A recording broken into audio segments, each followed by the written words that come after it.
Hi guys, my name is Bobby and today I'm going to be doing a follow-up to my Booktube anniversary video. So I asked you guys in the comments below my last video to please tell me what you would like me to do for my anniversary video. Whether it be a Q&A or... Ow, ow. Fuck. Ugh. Ow. Ow, ow. Ah, new tattoo last night. Ow. But anyways, I asked you guys what you would like and I got 2 people who said they wanted Q&As. And left, I think it was 3 or 4 said they wanted Q&As, but only 2 people gave me questions to answer, and then the rest were either like recommendations videos or somebody asked for like my collection of Buffy books, which honestly I don't have many. Like I lost a whole bunch of them when my sister moved into my dad's and got rid of a whole bunch of my stuff. The only ones I have are the only ones that I've carried with me, and that's the 3 Watchers guides and the Book of Monsters, which are all down here. And those I've had, like my original Watcher's Guide I've had since like 1999, something like that. Whenever it first came out, when it was released, my mom bought it for me right away. And then the book that I read last month is an addition to that collection, and that's all I have. Other than that, what I'm going to do is this is going to be kind of like a combination. I'm going to answer at, I wonder if I should do that first. Maybe we do it at the end. I'm going to answer the questions that were asked of me because that's only fair, which there was only 2 people actually asked questions. And then the rest is going to be a books I read because of Booktube videos. So this is kind of like a hodgepodge, like all together, kind of trying to do everything all at once. Like it's the kitchen sink video. We'll go with that. Okay, so books that I have read because of Booktube. This is really hard because there is so many. But for me, it's a lot like authors more than anything else. I mean, I do have a stack here that I own that I picked up specifically because of Booktube. So these were great recommendations that I got from Booktube, and then a couple authors. So the authors, Karen Slaughter, I learned about her on April's channel from Getting Hooked With It. She talked about her, went and picked her up, and I fucking love Karen Slaughter. The graphic novel series Saga.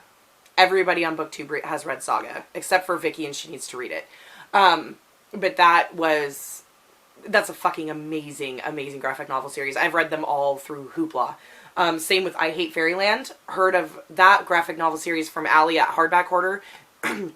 She loved that series, and I read it and absolutely fucking loved it. And then I bought Cody half of the series.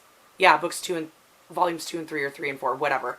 But yeah, absolutely love that series. Seanan McGuire, though I'm not a big fan of Seanan McGuire. I know I'm in the minority. Please don't come at me with pitchforks. I want to read Middle Game because I've heard that's really good and that's an adult book. The Wayward Children series. I've read the first one, half of the second one, and got bored. And I owned the third one, but I have since unhauled all 3 of them. Seanan McGuire is like a total Booktube darling. But yeah, I just didn't jive. I loved Every Heart a Doorway, the first one in The Wayward Children. Absolutely loved that book. It was really well written. I loved the idea of kids going through portal worlds and all that. I absolutely fucking loved it. But the second one was kind of boring. And the second one tells the story of Jack and Jill from the first book and going into their portal world. And there's nothing wrong with it. It's just, I got really bored. I got disinterested. Like, nothing kept my attention. And I know everybody loves this series. And Down Among the Sticks and Bones tends to be, like, people's favorites for the most part. Didn't really jive with me, so I unhauled all of them. Into the Drowning Deep by Mira Grant is actually Seanan McGuire. It's her pen name. No, it sucked. I did not like it. Too sciencey of the writing. Like, it was boring for the first 3/4 of the book and didn't get good until the end. I'm not wasting my time on 3/4 of a book only to get bored by the end. Sorry. So I want to read Middle Game, and if I don't jive with Middle Game, then I'm done with Seanan McGuire. And I feel really bad about that because her writing is beautiful. Like, the way she writes is beautiful, but I just haven't jived with any of her stories. And I feel really bad because the Wayward Children series I should fucking love, and I still can't get through Down Among the Sticks and Bones. Who am I? It's terrible. And then last, as far as authors go, Colleen Hoover. Like, and I haven't read a lot of hers. She reads a lot of, she writes a lot of romance. Writes a lot of romance. But hers are like romance with abusive relationships. So they tend to be hard reads. There's one I read, oh God, I can't remember the name of it. I'd have to dig through all my Kindle books and ugh, it would take forever. Herman, Go Away. No.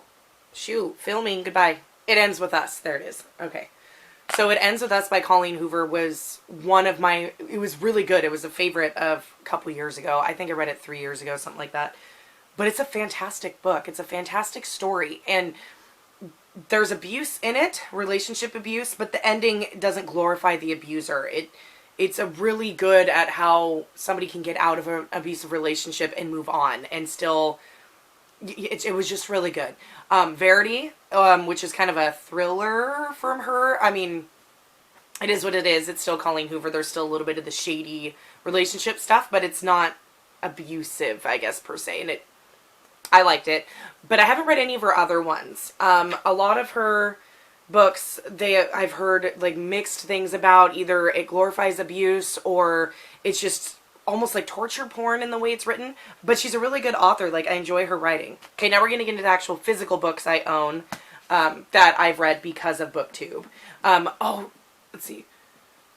Can't remember Colleen Hoover, I think, was Books and Lala. She talked about her a lot. Shauna McGuire, everybody talked about. Just want to make sure I covered, like, it, you know, where I got it from.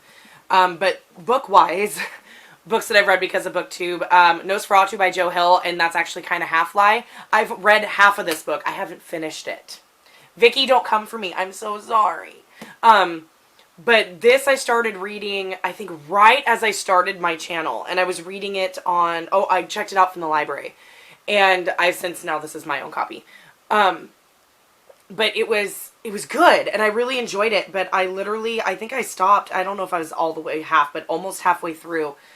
Like, I stopped, like, right when it was starting to get good, and I don't know why I stopped. I think it was because I got sucked in by other books, and I was hard to stay motivated. This would be a book I want to buddy read. Vicky, if you want to reread this, like, you know, we'd have to push it back until, like, April or June of next year because of our buddy read schedule. But if you want to reread this, so I can actually finish it, I'd be totally down to do so. Because this is one of those ones, like, I really want to read it, and everything about it, I enjoyed. Like, I love the writing style, I love the story, and the concept.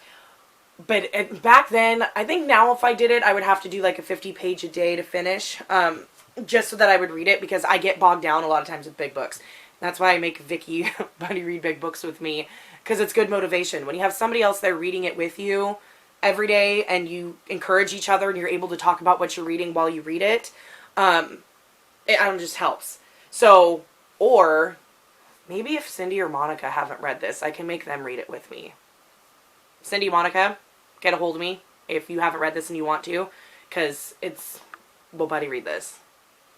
Because I need to get this read. Need somebody to buddy read it with me, because I'm a chicken shit, and I have no faith in myself to read it on my own. But yeah, this one I definitely picked up because of Booktube. Vicky and Julie over at Girl in a Book both love Nosferatu, and that's why I picked it up. And the parts that I read was very fantastic. I feel like a shit because I haven't finished it. So Vicky, if you want to reread it, or Cindy and Monica, if you haven't read it yet and you want to buddy read it, let's do it. Next book I read because of Booktube was The Diviners by Libba Bray. I can't remember who was it.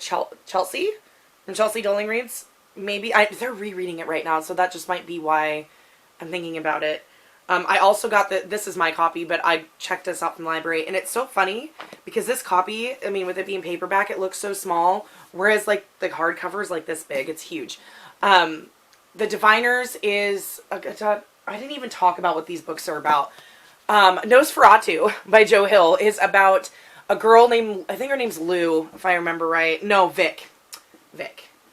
Victoria Vick. She discovers that she kind of has this power where if somebody has lost something, she can find it. And she does it by this kind of like time jumping, travel jumping, by using this bridge by her house. And it involves some guy who drives a wraith, has something to do with vampires. Like, it's Nosferatu, obviously. It's vampire, like, but there's something to do with Christmas Land, which is not a happy, fun place to go. That it's horrific. This is a horror novel. And Joe Hill is Stephen King's son, if, you know, you live under a rock. But yeah, I don't know much more about it. Like, it's one of those ones where I think you have to kind of go in blind. And I explained that really horribly, and I probably look like this is my first day ever filming. But The Diviners is about a girl named Evie. Yes, Evie. It's been like over a year since I've read this. This takes place in 1920s New York City. Yeah, 1926, like right in the middle of 1920s New York City. There's something evil afoot that's paranormal. This is part contemporary, part paranormal, I would say. There's a lot of paranormal in it. The atmosphere is beautiful. This is considered YA, but to me this would be high-end YA, like borderline adult, because language used, the situations, yeah, it's fantastic. It's such an amazing book. I need to continue. Like, they just read Layer of Dreams. I don't know why I didn't read it with them. There's 2 more books out, Layer of Dreams and Before the Devil Breaks You, and there's a 4th one that's coming out soon. But yeah, it was fantastic. So it's all about Evie and all these other people in New York City, and you get bits and pieces of them, like you get their perspective, and they all have these like little powers that are like paranormal powers. Like Evie has the power that if she touches an object, she can learn its history. So, or like where it came from, all that kind of stuff, and sometimes things about the person who owns it. So she's trying to develop her skill. It's really, really good. Plus they're trying to fight this paranormal presence. It takes place all in New York City in the 20s, and the atmosphere, it is, oh God, the atmosphere is amazing. The way she describes like speakeasies and just the way the city felt, it was, oh God, it's beautifully written. Libba Bray did an amazing job. It is absolutely beautifully written, and the atmosphere is perfect. Like if you love 1920s, you gotta read The Diviners. It is really, really, really good. Next on my list is The Wicked Deep by Shea Earnshaw. This is all of Julie from Pages and Pen's fault. She was hyped about this book before it came out. She did a buddy read, a group buddy read when it came out. I bought it right when it came out, pre-ordered it. This cover is gorgeous. Like, it's the embossed, and then the naked hardcover of this book is gorgeous. This is a first edition printing, so it's so pretty with the moon and the stars and stuff, and it goes all the way around the back. The Wicked Deep was 5 stars. I absolutely loved this book. The Wicked Deep is a story about a girl who lives in this, I think it's in Oregon, on this coast Oregon town that is, oh God, it's so atmospheric. It reminds me of where I live, because I live in an island on the coast of Washington. I mean, we're an island, but it's really, there's just a bridge that connects us to the mainland, so it doesn't really feel like you're out in the middle of nowhere on an island. But it was very atmospheric to that, with the storms and the rain and the way the ocean is and stuff like that.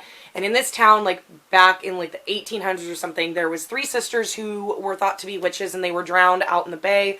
And every year on the day that they were killed, they inhabit the bodies of 3 teenage girls, and then they take boys to their deaths. They drown boys. They lure them to their deaths.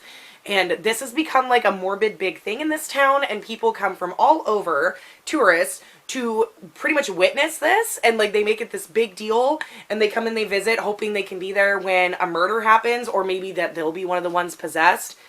It's absolutely silly. The concept that people would come to watch that. But then again, people will watch anything. But it is a very atmospheric book. The main character, she tries to avoid being near, like, when this stuff happens. I mean, you can't really avoid it. She lives in the town. But it's kind of like one of those where she wants to stay away until, like, all the hype dies down. But then a boy moves to town that she absolutely likes and is, you know, falling for, whatever. It's not really insta-lovey, but kind of. And so she wants to protect him because she doesn't want him to be one of the ones that ends up getting killed by these witches. You get flashbacks to the time when the 3 sisters, or witches, when the 3 sisters were alive, and why they ended up being killed and what happened back then. And then you get the present time as well with our main character, which I can't remember her name. I can't remember the main character's name. It starts with a P, I believe. I read this over Penny. Yeah. Over a year ago. Yeah, but it's really cool. It was a really good book. It is a predictable, yes. I mean, it is a YA. It is very predictable. There was one tiny instance in this book where I had an issue with consent, but it's a very gray area issue with consent. So, it's hard. But I love this story. The story was absolutely amazing. If you have not read The Wicked Deep, please pick it up. It was really good. Especially if it's very fall. It's a very fall book with the atmosphere and being on like the ocean coast and the storms. Oh, it is so amazing. But Wicked Deep was an easy 5 stars, and I was really happy I picked it up because of Booktube. Next, Nightingale by Kristen Hanna. everybody and their mother was fucking talking about this book, which is funny because I don't think it's actually new. Everybody was reading it, I think, last year. Yeah, it came out in 2015, so I don't know why everybody just decided to start reading it last year. In 2018, everybody was going ape shit over this book. Well, I guess it's becoming a movie. But even still, everybody was going ape shit over this book last year, and it had been out for over 3 years, so I don't know why everybody just found it. But Kristen Hanna kind of blew up last year with The Nightingale finally being discovered, and The Great Alone coming out. Everybody loved this, loved her, and I picked this up and I loved it too. It was one of those ones, it was like the perfect historical fiction novel. That's about the best way to put it. I haven't been that happy with Kristen Hanna since, with the one book I read. I still need to read The Great Alone. I still have that one. And a couple other ones that I bought of hers. The Winter Garden, which I'm buddy reading with Vicky in like December, and which is a lot like this one, only smaller and takes place in Russia. But yeah, this one, I don't even remember. I don't remember who started it. It was just all over. Reddit gave it 5 stars. I read it shortly after Vicky read it, so I was able to talk to her about it as I read it because it was still fresh in her mind, which was nice. Yeah, World War II story, takes place in France. Very heavy. It's about war.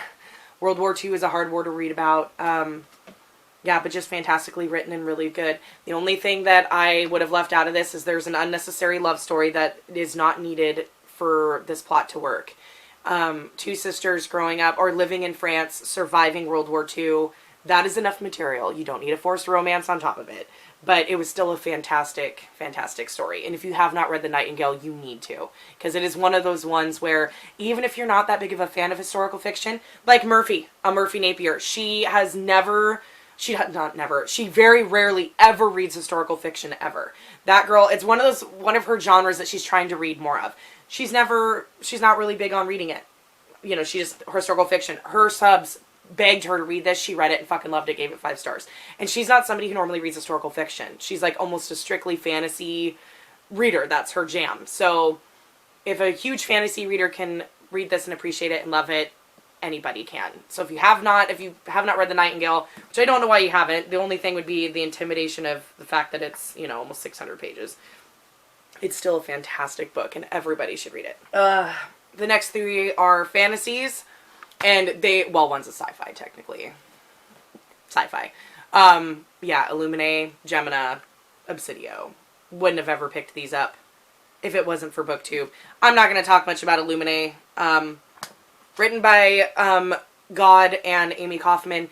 And it is, you know, young adult sci-fi fantasy told in mixed media. Done and done. Don't need much more about it. The other 2 are fantasy, and both of these are kind of, I think, have given me a kickstart into fantasy. Like, and really loving it. Oh, I guess I read Mistborn by Brandon Sanderson because of Booktube. Like, Murphy, what's his name? Daniel Green. Like, Brandon Sanderson is the most amazing thing ever. Yeah, I don't really care for the guy. And it's not, but I struggle. Like, I feel like such a dick. He's a beautiful writer. Like, his writing is good. I just don't like his stories. They're just not engaging. I read Mistborn and enjoyed it. Tried reading The Well of Ascension and kept falling asleep, so I DNF'd it. And sorry, I've since donated Skyward. I've heard mixed things about that. I just, no. And it's not that he's a bad writer. I just don't jive with his stories, I think. Like, his stories just aren't interesting to me. Which is dumb, because I've read other fantasy books that I've absolutely loved the story. I mean, the magic system was cool, but it just felt like it took forever to get to where we were going. It's like you spent 500 pages just piddle farting around doing fucking nothing, and then the last 100 pages, oh, we're gonna hurry up and do everything.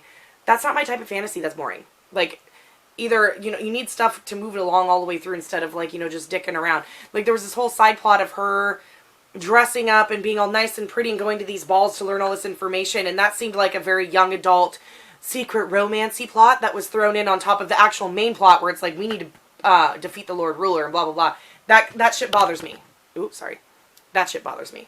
But anyways, enough about Brandon Sanderson. These 2 really kick-started me into fantasy, and yeah. Nevernight by J. Kristoff. Yeah. This is Allie from Hardback Hoarder's fault. Yeah. It was absolutely her fault. She loves this book. She loves the entire series. She read this and loved it. Her and one of her friends on another channel who hasn't made content in a while, I can't remember her name, because she just had a baby a couple months ago. But yeah, they kept going, oh my god, this is amazing. It's a really bloody assassin school, da da da da da. She kept talking it up so much. I saw, and this is hardcover, I saw this on Book Outlet for like, was it like $7 or $8? Something like that. So I bought it. Took me 3 fucking tries to actually read it and get through it, because the first 100 pages are tough. But once I got through it, and once I got into it, fucking hooked. Hooked! So, obviously, you know, I've talked about this enough. I'm not gonna... But that really got me into fantasy, going, this is what fantasy is like. And it's grimdark, too. Where it's like, it's bloody, it's gory. Like, the assassins actually kill things. Oh my god! Like, it was so fucking good. And that segued me into this, Red Sister by Mark Lawrence, which Sam over at Thoughts on Tomes, she's the reason I picked this up. Definitely segued into this. So, Mia Corvier and Nona Gray.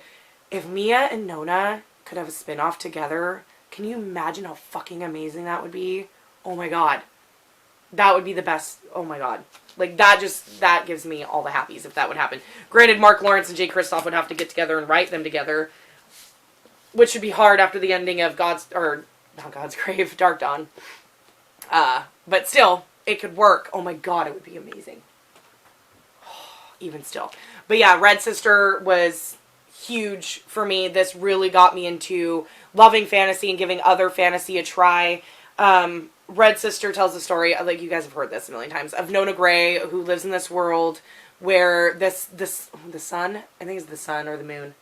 The sun is slowly dying. So like everything is ice except for there's a sliver around the equator that's slowly closing as the sun dies. There's something that has to do with the moon. You know, they're trying to mess with the moon as well because that's part of the reason why everything's off kilter. It's a very dark, dark world. Nona is about ready to be killed when she is saved by a nun, the head nun of this convent where they train assassins. They're assassin nuns. And so you get a little bit of kind of like Nevernight, which I think that's why I love this so much after reading Nevernight, was that you get the little kind of like assassin school a little bit, except for you're living in a convent. It's a little different, but it's a lot like the Red Church, kind of. There's some parallels, but they're also very, very, very different. Like in the Red Church of Nevernight, only a very small handful of the people who go there to train will actually become blades, where in this world, all of the girls that come to train will become assassin nuns. It's just what position you're going to be in. You will still become an assassin. Very rarely do they kick anybody out. Yeah, but this tells the story of Nona Gray and how she develops all the way through the series and all the stuff that happens to her, and it is, oh my god, it's fucking amazing. It's my favorite thing ever. But, yeah. If you have not read these, you need to go read them. Both of them. They're my favorites. Go read them. Okay, now we're going to get into the questions that were asked. Only 2 people asked questions because somebody were like, oh, I want a Q&A. Well, you need to put questions for the Q&A, otherwise I can't do a Q&A. But let's see, Yvonne's is first. So, who is your favorite Harry Potter character? That's rude.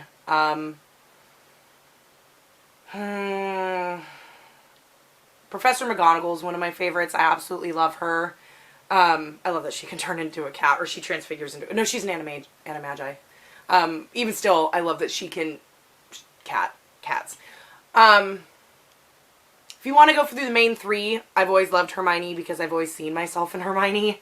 She should have been a Ravenclaw. See, I'm trying to think of like side characters too that I enjoyed. I liked Cedric Diggory.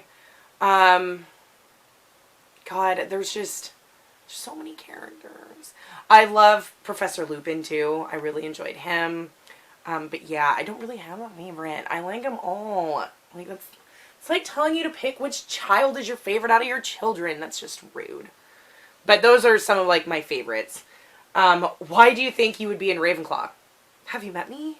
Like, I'm obviously a Ravenclaw. Like, you could totally tell. I'm a perfectionist. I have OCD. I like things to be right. Like, I'm one of those, like, if it's not, why am I going to have you do it when I can just fucking do it myself and get it done right? I loved school. When I loved school. I loved learning. Like, homework didn't bother me. I liked reading. It was everything to, like, gimme all the knowledge. Gimme.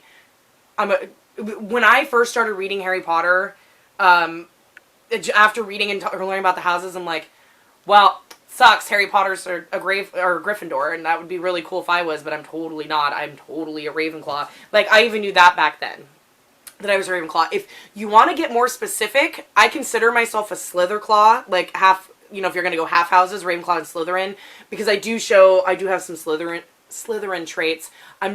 But not as hardcore. I'm definitely not a Slytherin, but I do have Slytherin traits. But yeah, I'm 100% a Ravenclaw. Everything about my personality screams Ravenclaw. I've taken the Pottermore test, I think, 10 times. I've never been anything but Ravenclaw. Like, I am 100% a Ravenclaw. And that's fine. Blue's my fucking favorite color. It's like, yes, it's gonna be in the blue house. But it just, I know that's where I'd fit in. Like, even reading the books, I knew that's what I was. And that's where I'd fit in. And Hermione should have been a Ravenclaw. Fight me. What's your go-to book recommendation?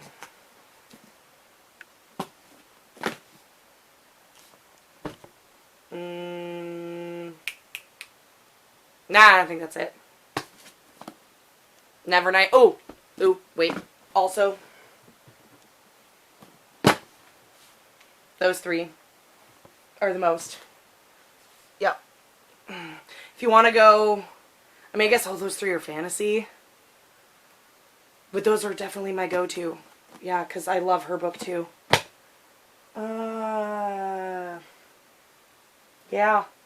Ooh. I don't want to reach up and get it. Kings of the Wild. This is the sequel. Kings of the Wild. They're all fantasy. Fuck. I own so much fantasy now. But those are like my go-tos that I always recommend people read. Do you like the True Blood show better than the books, and why? No, I don't, actually. At all. I prefer the books over the show. I do love the show. I consider them separate entities. True Blood and the Sookie Stackhouse series are two separate entities that share some common threads. That's kind of how I look at it. I loved Alexander Skarsgård as Eric Northman. I think he was perfectly cast for Eric. Like, and after watching the show, like, that's what I picture when I read the books, is Alexander Skarsgård, who is a fucking Adonis. Like, he is absolutely gorgeous. I think Stephen Moyer's Bill Compton was also a really good choice. Only, I prefer Bill Compton in the show, the way he made him, a little bit better than the books. In the books, Bill Compton's a lot whinier. And a little bit, like, more, poor me, all the time. The books, I think, have a better storyline. The one thing I love about the show is that, okay, mild spoilers for the Sookie Stackhouse series, the books. But in True Blood, they kept Lafayette alive. In the books, Lafayette dies at the very beginning of book 2. If you've watched the show, in, I think it's season 2, when they find the woman, the black woman who does, like, the voodoo magic on Tara and her mom, she's the one that's dead in the back of Andy's car. In the books, it's Lafayette. The showrunners decided to keep Lafayette alive in the show because they loved Nelson Ellis and the way he acted Lafayette, which I agree. Lafayette's one of my favorite characters from the show. And so they kept him alive. And so all of his storylines past the first season are made up for the show, have nothing to do with the books. Like, there's season 1 and season 2 are book 1 and book 2. Season 3 of the show is where it goes whoop, like Russell Edgington. He's in the books, but his part is like this big, and you barely, I mean, you see bits and pieces of him, like, you know, the Bill being at the mansion and all that stuff, like in season 3, they're there, but it's, and the way, what happened to him there and stuff, that's all a part of it, but Russell wasn't the big bad that's trying to kill everybody like he is in the show. In the books, it's very, very minuscule. In the books, the vampire politics are delved into way, way more. You get way more information, which I absolutely love. There's infighting. You also get more from the werewolves. Like, the werewolves have their whole side story in this too. Like, competing for Packmaster and like all this. There's so much more involved, and that's what I love the books. Like, if you loved the show True Blood, I recommend you go pick up the books. Like, it's a finished series. My only caveat, do not read the last book. End at book 12, I think it is.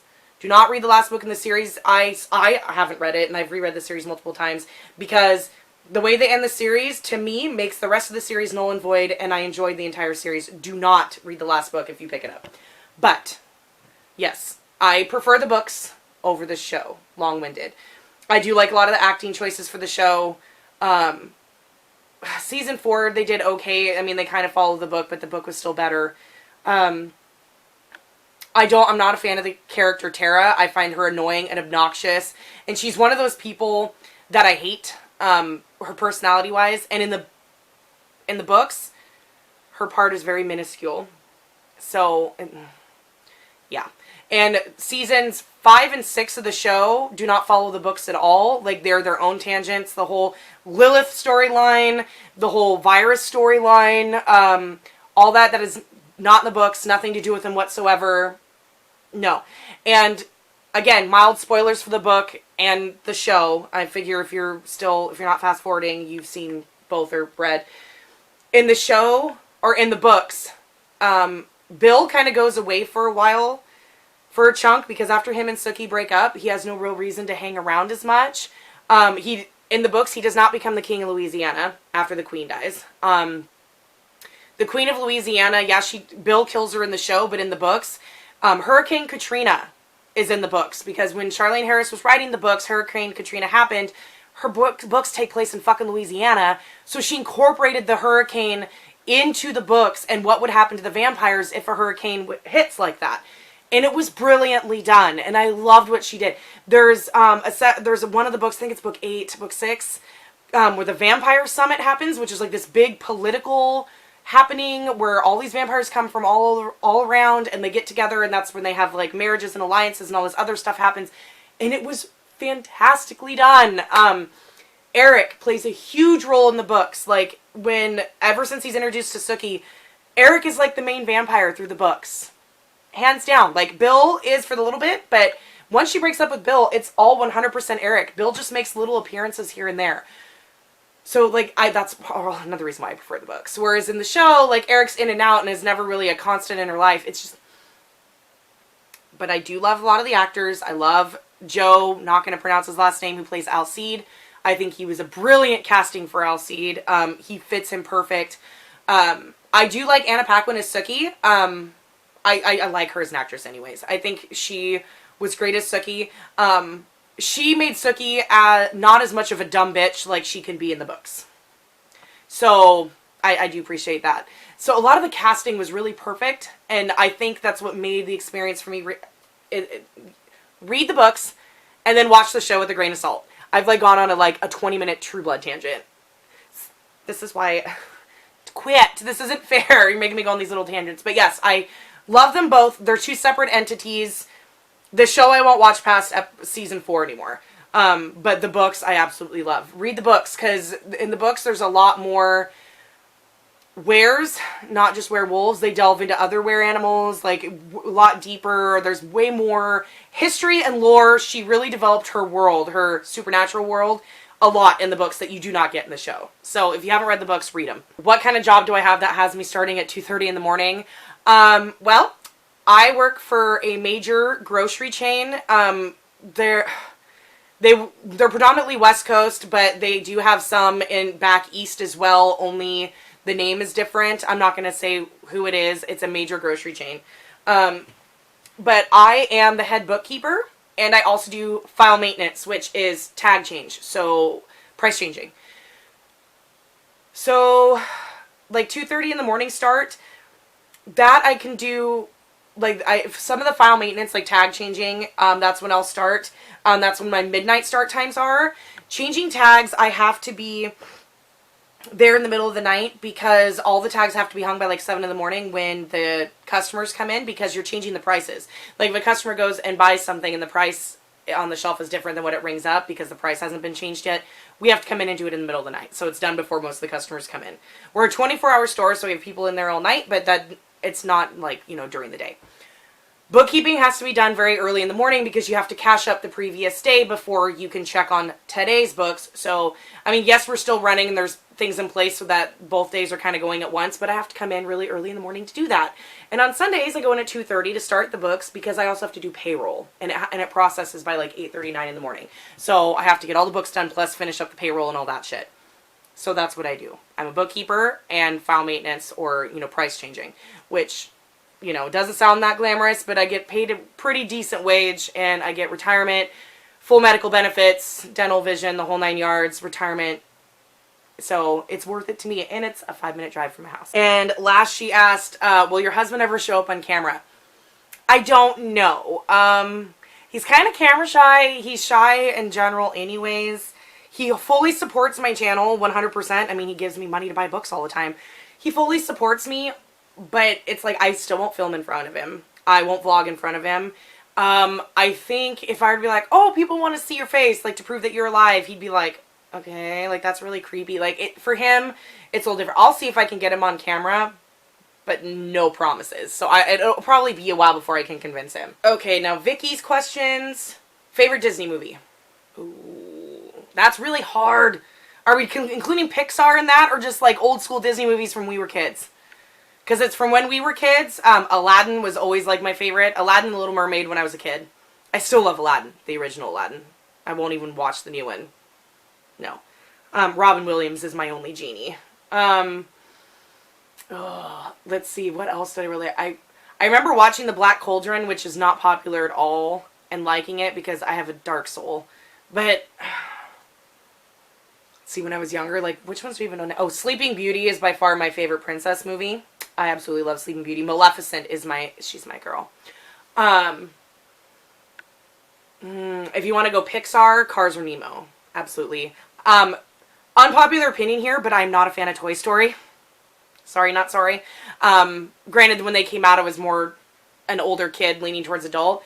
I've never been a fan of Toy Story. I think it's acted really well, and I do love the concept of the story, but everybody's like, oh my god, Toy Story. I'm like, okay, it's the same thing over and over again. It's really not that cool. I'm not that big of a fan. Like, I don't know. It just was never really my thing. I'm sorry, don't come for me with pitchforks. I'm just not a fan of Toy Story. But I love Cars. I love Finding Nemo. If you're going, like, Pixar route. Yeah. But, yeah, so Sleeping Beauty, Aladdin, Alice in Wonderland. I really love the original Alice in Wonderland. Like, ones I used to watch when I was a kid over and over again. Alice in Wonderland, Aladdin, Sleeping Beauty, and The Little Mermaid. Yeah, those are the ones I used to watch all the time. I mean, I've watched all the other ones, like, multiple times, but those were, like, the core. Like, where I had to watch over and over. I can't even count how many times I've frickin' seen Aladdin. The original. Yeah, okay, that's my answer. Best concert you've ever been to? Girl, you're rude! Ugh! Let's see, I've been to so many concerts. Like, I have them all listed in my phone. So, let me pull out my notes, because, God, that's so pathetic. Where is it? Where's my concerts I've been to? Oh, bands I've seen live.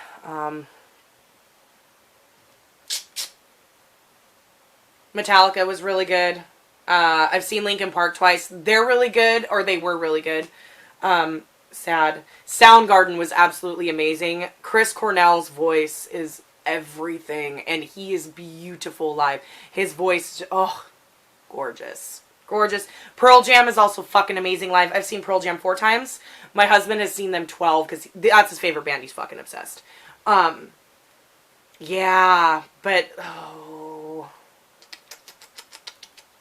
Fleetwood Mac was really, really good. The Foo Fighters, of course, really good. Tom Petty was really good. I just saw the Rolling Stones. They were really good. Tom Petty, I think, was probably one of the best ones. I mean, he just sounded just like he did on a record. It was fucking amazing. Yeah, he was really, really good. Pearl Jam is always really good. Soundgarden was really good. And the Foo Fighters. Yeah, because I've seen so many. Backstreet Boys, first concert. Since you've got me on the concert kick, Vicky, I'm just going to list everybody I've seen.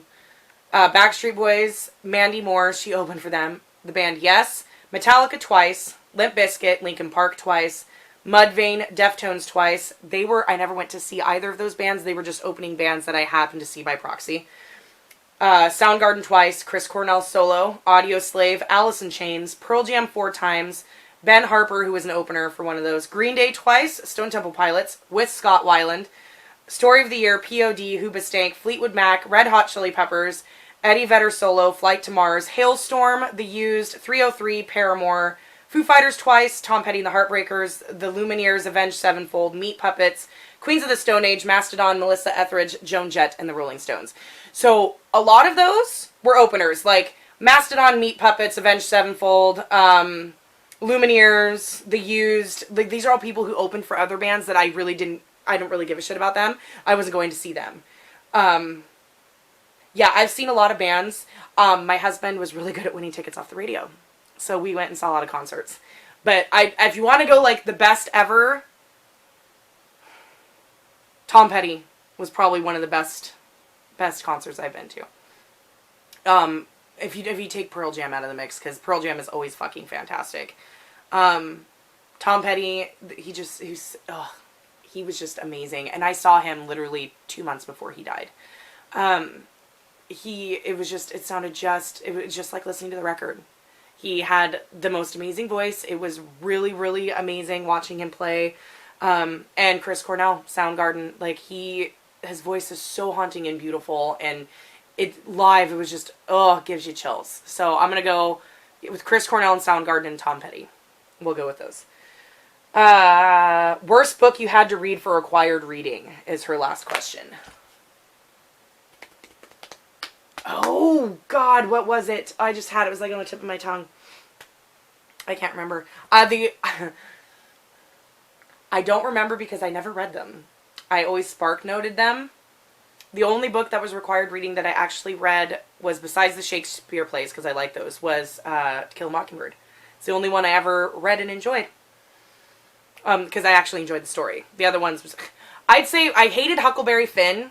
And I think I found the storyline really fucking boring, and I didn't like the language.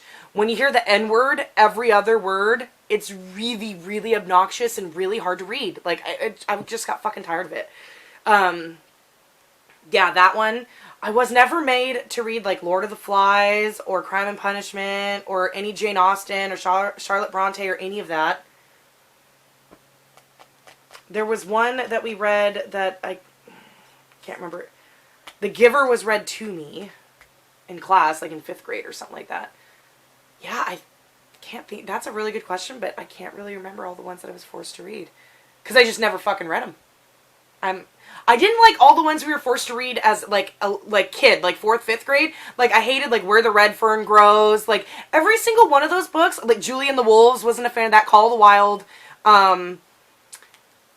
They all fucking dealt with animals. Did you ever notice that? Like, all the ones you're forced to read in elementary school, or when I was in elementary school, they all deal with animals. And 99% of the time, the animals fucking died. Like, why? Why? So, that would be my answer. The Where the Red Fern Grows, Julie and the Wolves, Call of the Wild. I fucking hated Call of the Wild. It was so boring.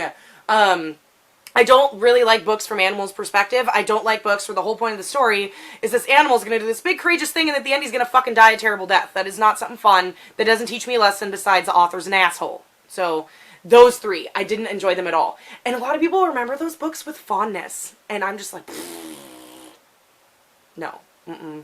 No. I'd rather read, like, and dissect Shakespeare plays than read that kind of bullshit. But yeah, I'm going to go with those. Like, the ones that we read... forced to read in, like, 4th and 5th grade that were just, to me, were just trash. Like, but honestly, by that time, I was already reading Stephen King. I read my first Stephen King at, like, 9, 10 years old. So, for me, here I am reading this Stephen King novel, and you're making me read this, like, stupid bullshit where, and my first Stephen King was Pet Sematary, so there you go when you go with animals. So I'm reading these ones where these animals are so heroic, and then they tie this horrible death. Here I'm reading Pet Sematary, where the cat dies, and he comes back and tries to kill its owners.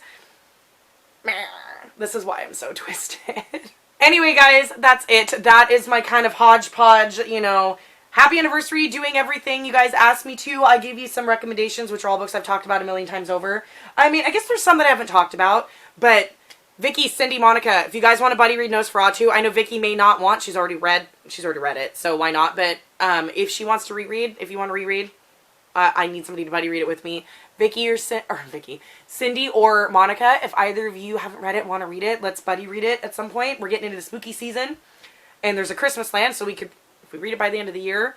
But yeah, I was happy to do this. This was kind of fun. I love answering Q&A questions because the things people come up with are really interesting and make me think. And for me, like, I love watching Q&As because you feel like you get to know the person that much better. I mean, you know them as a bookish reader, but you don't really know them except for vlogs. That's why I love vlogs too, where you get a little insight into their life. I mean, you don't have to be super personal, like you don't have to be vlogging when you're like taking a crap on the toilet or whatever, but I really like just knowing a little bit extra about the person and getting to know them a little better. So I try to be really open about me and like my kids and my family, because I feel like if I want to know who I'm watching, if you guys want to know who you're watching. Speaking of watching, thanks for watching, guys. Please like and subscribe, and I will see you guys in the next one. I have a really fun idea that I'm working on, and I'm hoping I can execute it, because it'll be hilarious if I can execute it. But I'll see you in the next one, guys. Bye.